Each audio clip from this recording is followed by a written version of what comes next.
them all. hopenetwork.org/autism. Different ethnicities and backgrounds, and the jail has to manage them all. You. I'll come back and talk to you later. It can be a volatile mix, stirred by a stark reality. Nearly a quarter of the inmates here are gang members. So the jail has created a special intelligence unit focused solely on the security threat group, the gangs, headed by Sergeant Rocco Lepore. Currently, we're roughly around 750 identified gang members in our facility. It's a constant cat and mouse game, trying to find, identify, and weed out the players. We have great whites, we have guppies. Great whites are your security threat group members, individuals that have done hard time, very violent inmates. Your guppies are your low-level charges, your bench warrants. Can't put great whites and guppies together because the great whites will always feed on the guppies. They will eat the guppies up. The gang unit is proactive in their approach, and lately there's intel of an ongoing clash, a beef between rival Latino factions. So the team is gearing up for a search of one of the jail's toughest tiers, Unit 2J, in the hope of heading off any violence. We know these are known gang members, known shot callers for their respective groups. We're gonna go in there, look and see if there's any actionable information that might help us with gang identification, hits, criminal activity inside the housing unit, check for weapons, you know, all the good stuff. We have homegrown Nevada Hispanic gang members that do not follow the rules of the Southsiders from California. And there's a little beef that goes on up in the prison system, down here in our jail system, out on the streets between the two factions. Back up to the cuff port. Put your arms through the cuff port. Palms together. Okay, stay right there. Basically, everybody that's in this unit is identified as a security threat group member or gang member. These are our worst inmates in Clark County Detention Center. We try to identify our top shot callers that are politicking the gangs, and we try to isolate them from general population and keep them from, creating issues within the county. When we're doing cell searches, a lot of gang members, they like to tag up the walls, just like what you'd see out on the street. They'll put their monikers, their nicknames up on the walls. They'll put who they're affiliated with. That's the type of stuff we're looking for. Gang indicia, showing us what he's about, his belief systems. This individual is a Nevada gang member, Hispanic gang member, who has no allegiance to the Sureños or Southsiders out of California. He's born and raised in Nevada and is down for the Nevada card. If this individual had the opportunity to be out on a tier with a Sureño or a Southsider, it's a hit on sight between the two factions. The affiliation is marked in the gang unit's records, and the inmate will be segregated from the California groups. It's all part of a jail-wide effort to keep rival gangs apart, to keep the peace. Ankle.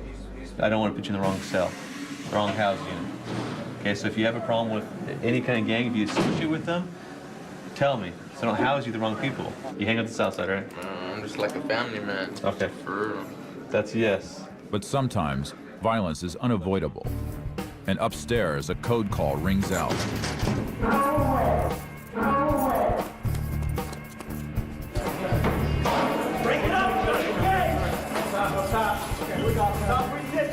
A fight's broken out in Unit 7B, a tier containing rival black gangs. And although it's contained by the time Lepore arrives, the challenge now is figuring out whether this is an isolated incident or the start of something bigger.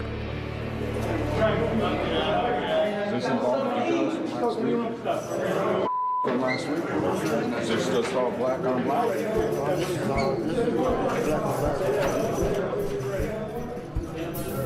We need to find out if they're California, Nevada, blood, Crip. You know, since it's all black, I don't even know where to start with this. 2 suspected players are isolated to gather more intel. 2-on-2, when old boy from Hoover came over, started getting down. To determine which gangs were involved and what was the cause. Now, I'm just trying to piece some stuff together real quick. I know your celly belongs to a Crip set. I know he's beefing with the dude that's on a Crip set. Was there a lot of wolfing going on between? There was some talking. So you had a dude from Donna, you had a Nevada rolling 60. You have you, Hoover Deuce, 5 Deuce, and then you have Atlantic Drive. California. He's from, I mean, are you claiming like a Cali car on Yeah, I'm 5 on Deuce? Cali Okay. They disrespected my set. They disrespected your set too? Yeah, the 6. What, the Vegas dude? No, the 60. With the intel in hand, Lepore heads back downstairs to put together the pieces with his team. And Mr. LaFleur, this guy and him were beefing, wolfing through doors. There's always more to the story. There's always underlying issues to stories in the jail with gangs, with race, politics. This turned out to be a black on black, gang on gang, state on state. California, Nevada, all Crips. They're all Crips. My concern is the Nevada-California issue right now, up in that housing unit. It's a troubling finding, signs of a possible turf war. So Lepore escalates, joining forces with the jail's CERT team to return to the scene of today's fight and gather more intel. Our primary objective, we're going to shake down. We're going to go in and kind of make our presence known. We're going to do a little bit of intel searching for Sergeant Lepore and his guys. We kind of need to know what gang set are you in, who do you run with. Call it out, Bennett, on the radio. The CERT team and the gang unit will come in hard for a full-scale shakedown.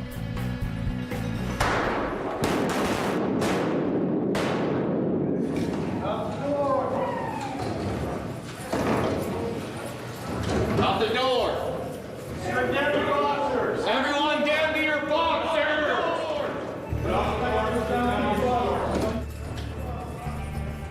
It's a mental chess match between our guys and their guys. So it's never stagnant. It's always changing, always evolving. Gangs are always evolving. Everything, their communication styles, their membership styles, everything changes. And we have to stay up on it. What's What's your name, dude? Huh? What's your name? Where you from, dude? Where I'm from? Yeah. Vegas? Yeah. Born, raised? Yeah.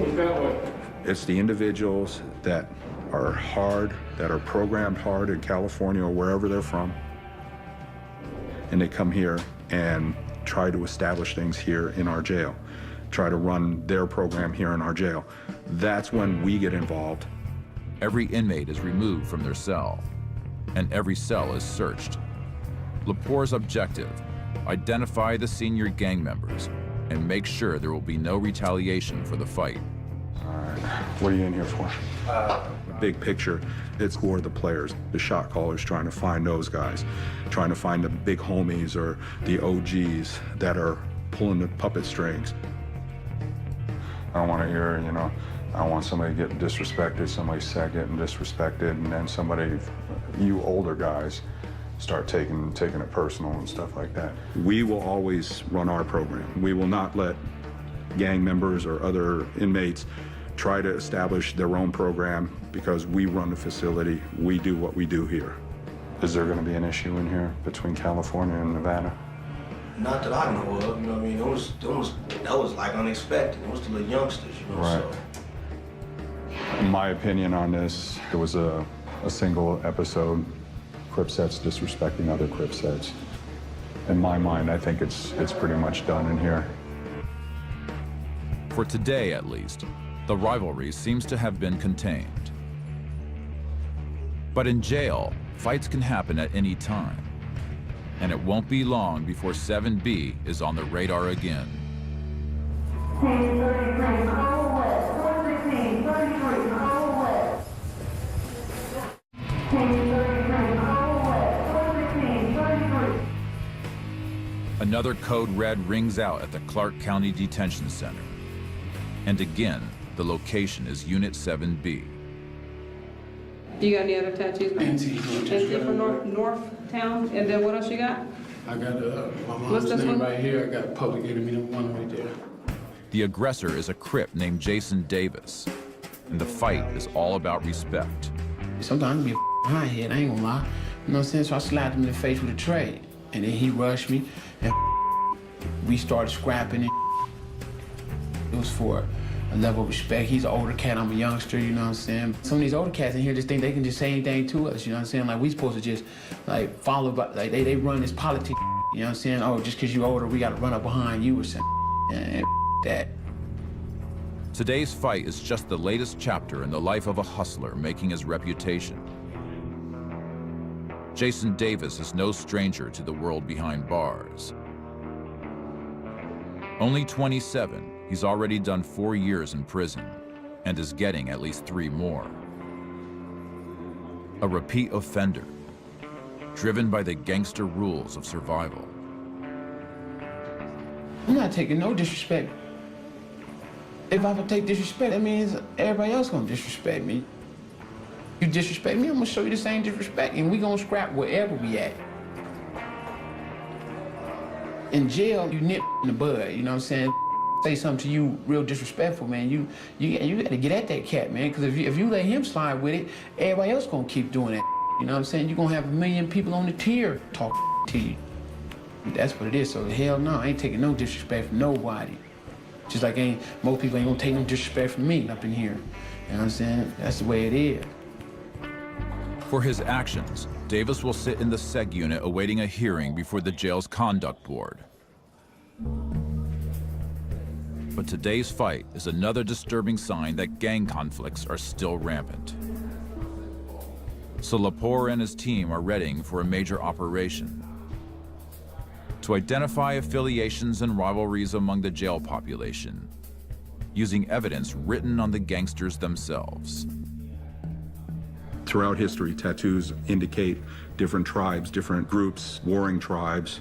So through the years, gangs have adopted utilizing tattoos. They'll put their names of where they're from.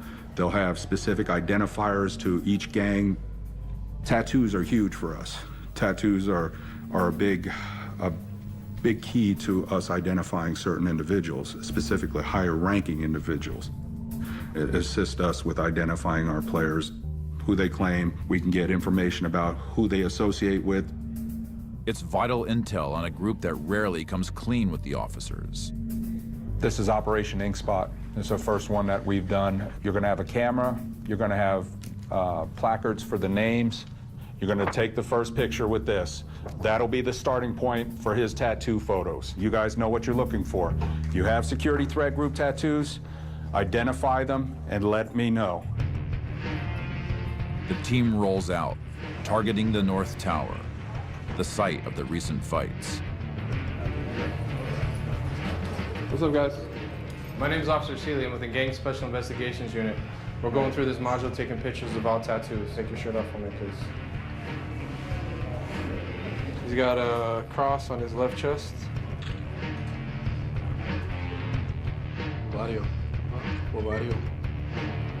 When they come up for trial or when they go to court, they're trying to argue that they're not a gang member, they don't play under gang politics. This documentation is good to have for them. The tattoos not only verify affiliation, but also bring new gang members to light. What did it used to say? T-Mac. He used to be known as T-Mac? Yeah. He had 13 on, but he's white boy, biker. Biker. Affiliated with HAs. Father and his uncle are HAs, and he's a prospect. I need 13. We got nothing on him. Yeah, he said he's trying to earn his 81. All right, so we'll catch him. Today's action is a good start, identifying multiple inmates as gang members and solidifying the allegiances of others. Hold that up just a little higher. All valuable information that is cataloged and can be used to make sure that rival factions are kept apart and peace is maintained on the tiers.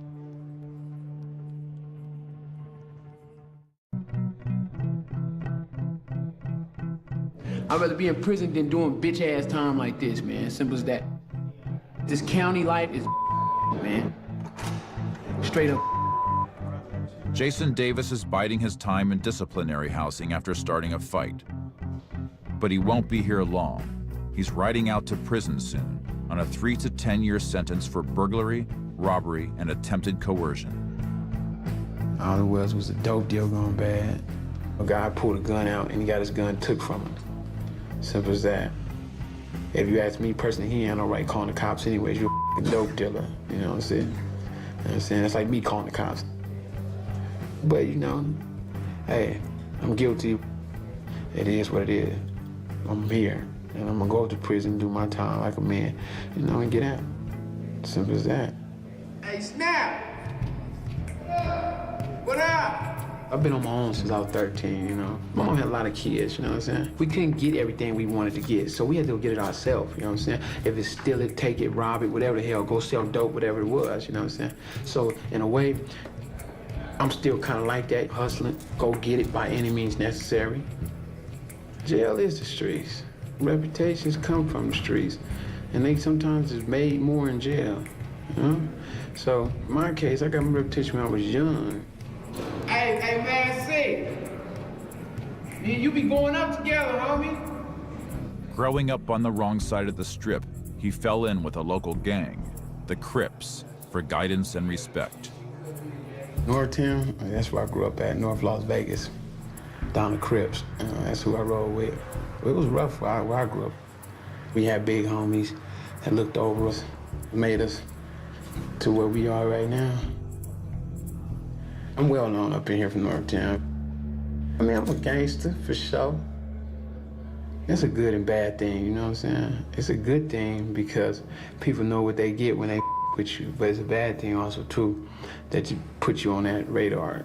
I done had way more harder fights in juvenile. This is a different world in here. Bad is good, you know what I'm saying? Bad gets your reputation. A reputation stands for everything, you know what I'm saying? It stands for everything.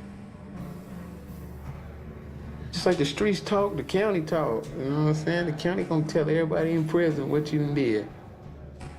While Davis is working to build a reputation that will follow him to prison, other inmates are simply trying to survive. Especially in the North Tower, where another fight has broken out, this time in Unit 7A. An inmate got attacked during chow, got knocked down on the ground, got hit multiple times on the ground, drags him on the floor a little bit, drags him back to the room where the door is, continues to hit him. It's a unit that runs deep with paisas and sureños, two major gangs in the jail. Paisas are they're Mexican nationals. They are grouped together for protection or to form a bond of individuals that don't speak English. Sureños are the gangsters, they're the true gangsters, and they kind of look down on the paisas. The fight could be a sign of a turf war between the factions, so uncovering the cause quickly is key. We was narrowed down to 8 rooms, but we've, with this video footage, just narrowed down to 2 rooms now. It's either room 3 or room 6. And this time, Officer Gonzalez takes the lead on the investigation, beginning with a suspected paisa named Ramirez, ID'd in the footage. It appears that he's one of the guys that was involved because of his hair, a ponytail. Whoever was running away from the scene appeared to have a ponytail. So, ¿sabes por qué estamos aquí? ¿Verdad? Por lo de la pelea. Sí. ¿Verdad? Okay, the south side was sitting with the paisas. And they began to argue. ¿Se comenzaron a pelear? Sí. They began to fight. This side of the story is paisa sureño are arguing. The other sureños from another table all stand up. The victim punches Ramirez, and that's when that fight jumps off. But the gangster's word isn't worth much on its own. And Sergeant Lepore has just received new intel, a note from an inmate informant called a kite. I just got a kite from up there. He's a paisa. He's a Hispanic, I guess, and he put it all out there about Mr. Ramirez, calling him a shot caller in the housing unit. So he might be playing a role, might be playing both sides of the fence almost. It appears the fight was a power play, a move by Ramirez to consolidate his authority. Is this room 13 right here? Another inmate is called down, Attacked him. Ramon Dorado, who was beaten in the fight. My name is Officer Seeley. We're with the Gang Special Investigations Unit. Dorado is no stranger to gang politics. He claims he's a veteran paisa, that he knows the world well and is a player in the game. We were eating breakfast at 3, 4 o'clock in the morning. We eating breakfast, and he disrespecting the whole table. Next thing I know, I'm blocking chairs that's flying. Once you throw a punch or somebody throws a punch at you, what you gonna do? Defend yourself. You're gonna defend yourself as best as you can. Right. Even though you got nothing to do with it, all of a sudden you're getting hit left and right for no reason. You don't understand these people, why they're hitting you, but you know that you're trying to save your teeth. It's all part of the gangster life. Defend your turf without question, whether you want to or not. This stuff that we deal with, a lot of times we bring it on ourselves, but a lot of times we drawn into it. We got no choice. We got no choice, just like y'all don't got no choice. When somebody's firing on you, you got to return fire. Right. You have to. It's either you or him. Let me ask you a question. Has there been any tension since this morning or this afternoon? Right now, we're on DEFCON 2 right now. The sad thing is about it that there's a crap load of Sureños compared to the Paisanos. There's a lot more of them than us. Go ahead and make a right, please. Yes, sir. With the interrogation complete, Dorado sees the doctors. It was more swollen, but it kind of went down. And while the wounds will heal, he's being moved out of his module by the gang unit into segregation for his part in the fight. Just another chapter in the life of a gangster. Dorado is back in jail once again on a probation violation. The latest in a series of lockups in a life marked by drugs and hustling. But this stint couldn't have come at a worse time. News has come that one of his sons is ill.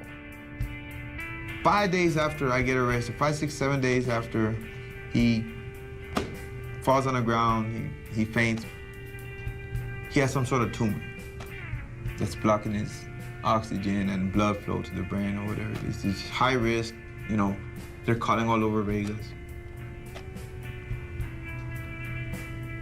They're trying to contact me. I don't know about this. They don't know I'm in jail. They take him, they find a hospital in Los Angeles. They transport him ASAP, stat, to LA because it's bad.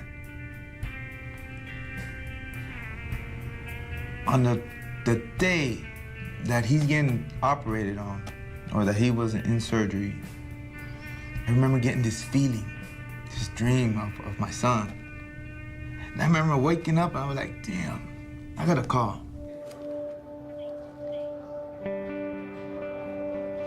Ramon Dorado. For his part in the fight, Dorado is on lockdown, waiting for a new unit assignment, which means just 1 hour of rec a day and short time to get to the phones. But he's run out of money. Hey, Mississippi, And he needs help. you got any numbers for good bail bonds to do a couple of three-ways? His strategy: try to convince bail bondsmen to connect him on a three-way call. 378, what else? You know how it is, man. Can't help it sometimes, you know what I mean? Yeah, see. It's a blocked number, Mississippi. I did. But with little success, getting caught in a fight comes with a price. I'm punished. I feel like forgotten because this happened on Tuesday, today's Friday. I haven't been able to talk to my son once. Dorado may be stuck in isolation, but his old unit is still on edge. An unbalanced playing field can lead to a power play. So the race is on to find the Sereno shot caller and talk him down. If the gang unit can't settle the dispute, the conflict could escalate. There's tension between our Paisas and our Serenos up there, and it could take one small incident to get into a bigger incident to erupt into a huge incident.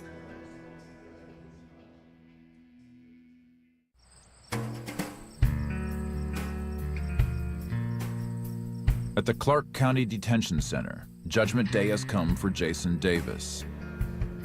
For instigating a fight, he's facing a trial of sorts before the jail's Conduct Adjustment Board. And the dedicated Crip remains defiant. Mr. Davis? Yeah. I'm gonna have a seat. Mr. Davis, I'm Officer Varner. This is Officer Lee. We're from classification. We're here to conduct your conduct adjustment hearing.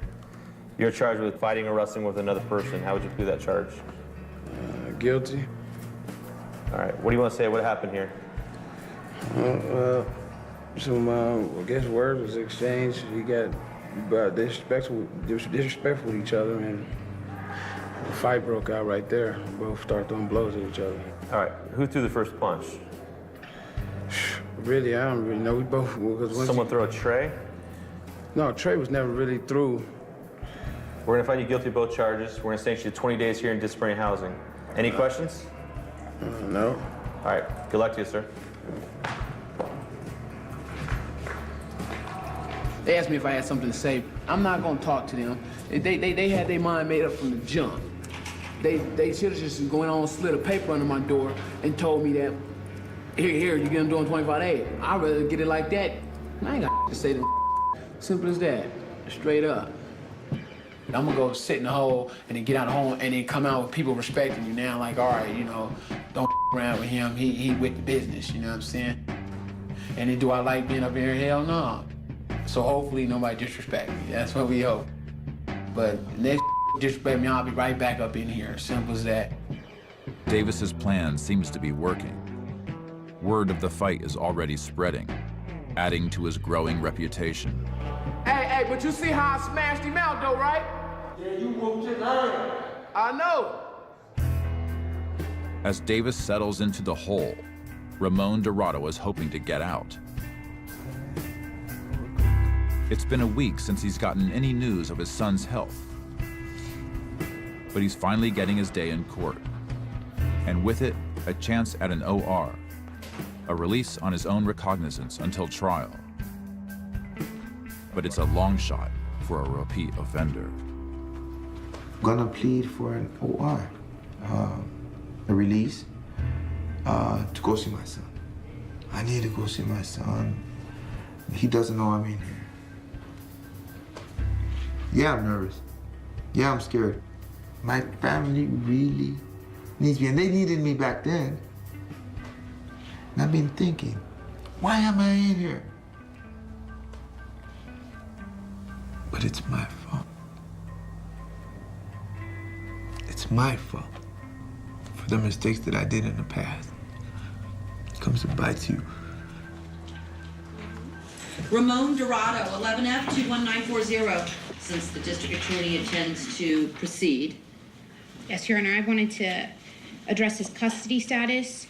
He has every incentive to show up to court, Your Honor, because if he makes one mistake, he will be doing a minimum of 3 years, and we ask that he be released on OR. May I speak? You can, but just don't make any admissions about your case. Now, my son, this is personal. My son had a tumor, just recently removed. I was in custody. I didn't know. My family was looking for me. They didn't know I was in here. This is an emergency at home. I need to go home, and I need to attend my son. What I'm trying to figure out is why you would be reinstated on probation. You do have a record. They are, nonviolent offenses, but you do have a record. So typically you wouldn't be a candidate for an own recognizance release in my case, but since you have a probation officer looking after you, I'm gonna release you on your own recognizance and we'll set your preliminary hearing in the ordinary course. That's gonna be about a month out. Don't even pick up one single traffic ticket while you're out on my case.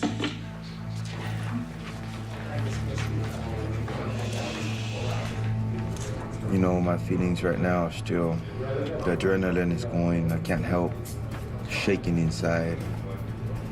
90% of the time when they say he got a record, you're done. They ain't gonna let you go nowhere. Dorado. Sir, come on, Hunter, come on. Come on, come on, come on. You guys, it's not your turn yet.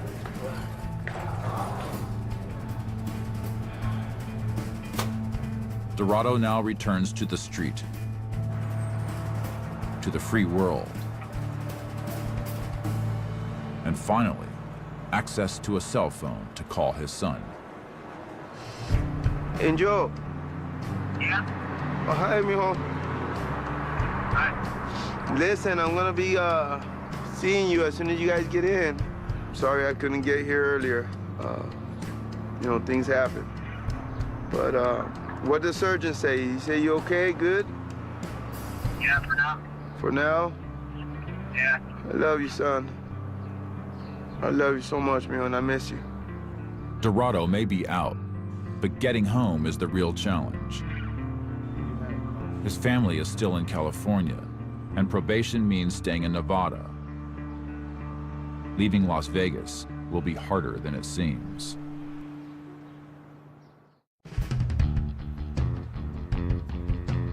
At the Clark County Detention Center, the gang unit is on the move again. They're headed to the cell of a high-security inmate, a shot caller from a Nevada gang on lockdown, where there's been an alarming discovery during a routine inspection. This is unusual, okay? This part right here was kind of ground away. So, taps. Hear the difference? Hollow. I don't know what, I've never seen something like this done before in here.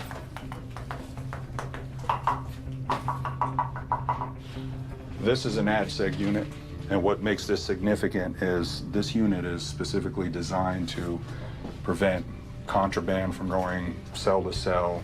Potentially, they're hiding contraband behind there. There might be a weapon behind there. There might be WILAs, hit lists, whatever, any type of contraband that we don't want them to have. We're going to go ahead and remove this block just to make sure that there's nothing behind it. They're going to get the CERT team, go through each room, check the blocks, check for hollowness, and then find out if there's anything else going on in here.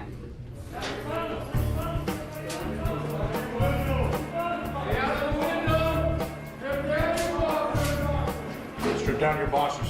The CERT team rolls in to subdue the unit. We're out face the wall. And the officers mobilize for a full-on shakedown.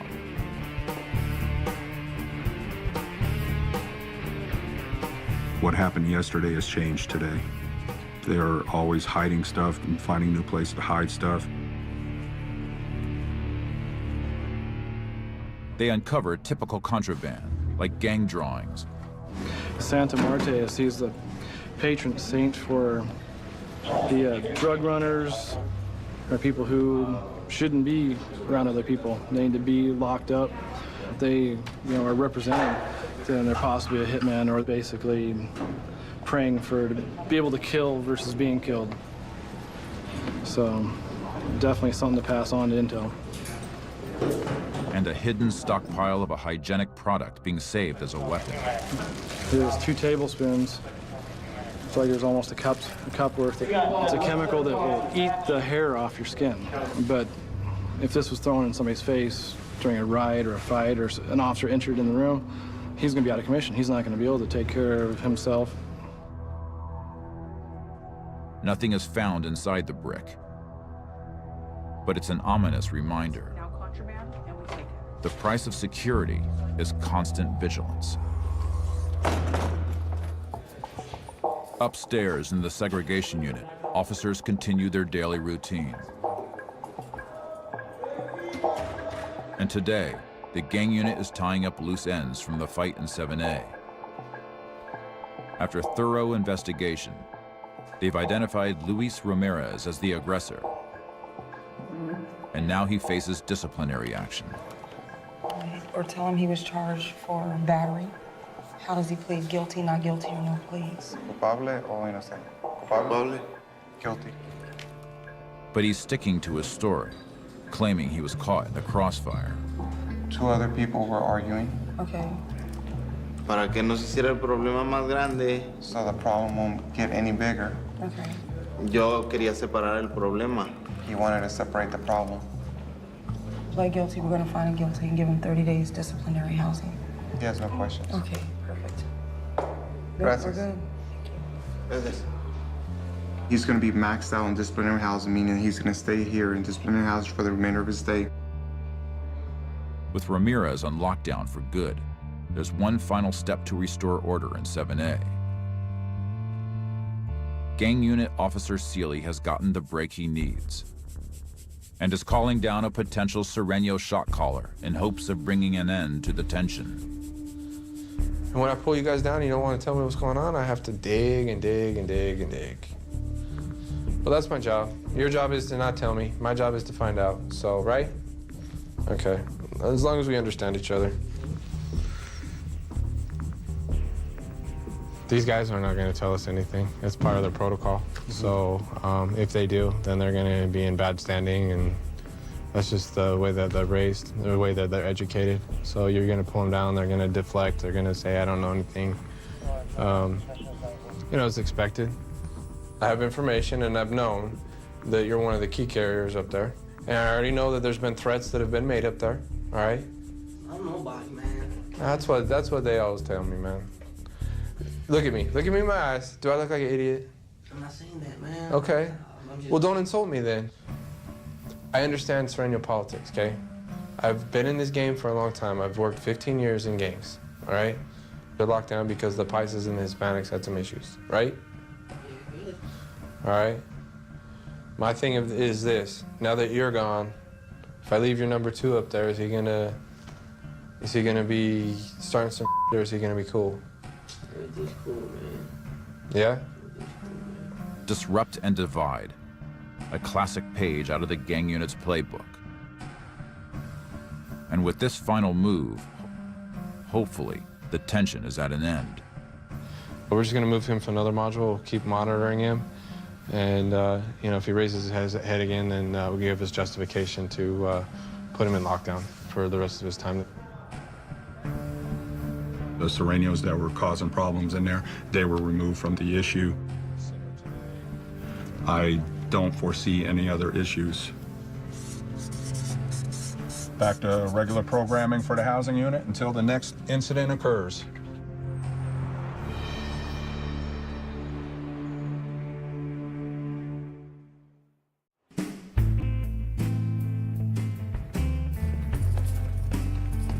At Vegas's largest jail, release day has come for Jason Davis.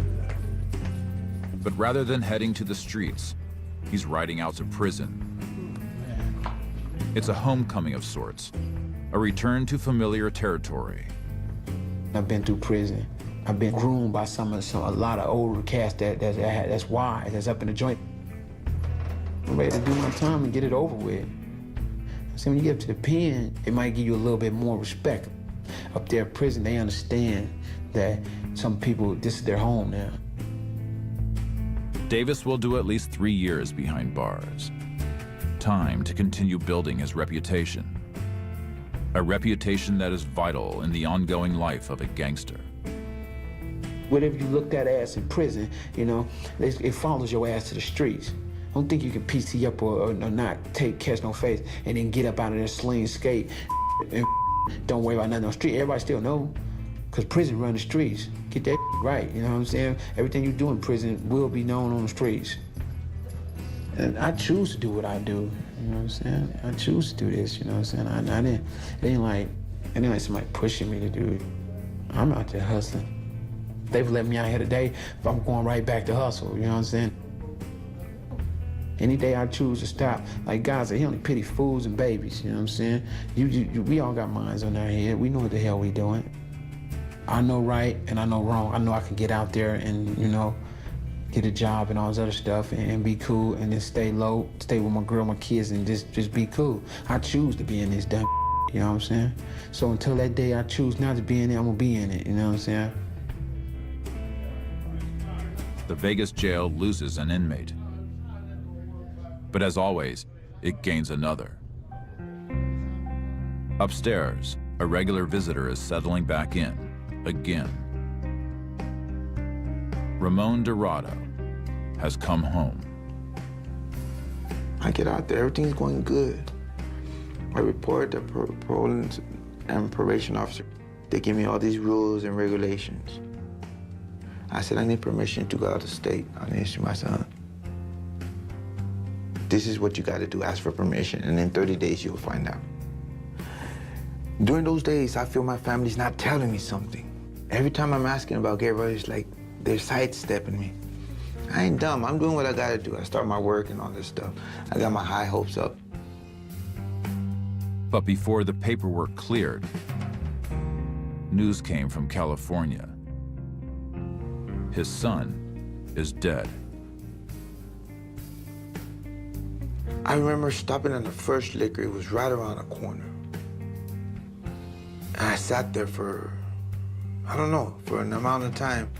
I downed that fifth, I don't know, fast. And from there on, it's just, I went on one. I went on one. The first thing in my mind was, I'm gonna die. Hell with PNP, the hell with the state, the hell with this, the hell with that, the hell with me. I didn't want to feel I stopped caring. I didn't care. Suicide by cop is, it's a way to go out, I guess, if you're not man enough to shoot yourself. I remember getting arrested. Next thing I'm getting arrested. And I'm thinking to myself, this is it. This is how I'm going to die. Next thing I know, somehow I break those handcuffs. Now I'm screaming at him and I'm refusing every order he's given me. Shoot me. He didn't do it. He didn't do it. Dorado, the career gangster and hustler, escapes the standoff with his life, or what's left of it. Now you just failed as a husband, you failed as a brother, you failed as a son, and you failed as a father. A lot of people get out of jail. They get out of jail, they're free, physically. They're still in prison mentally. I guess I'm still a prisoner of my own mind.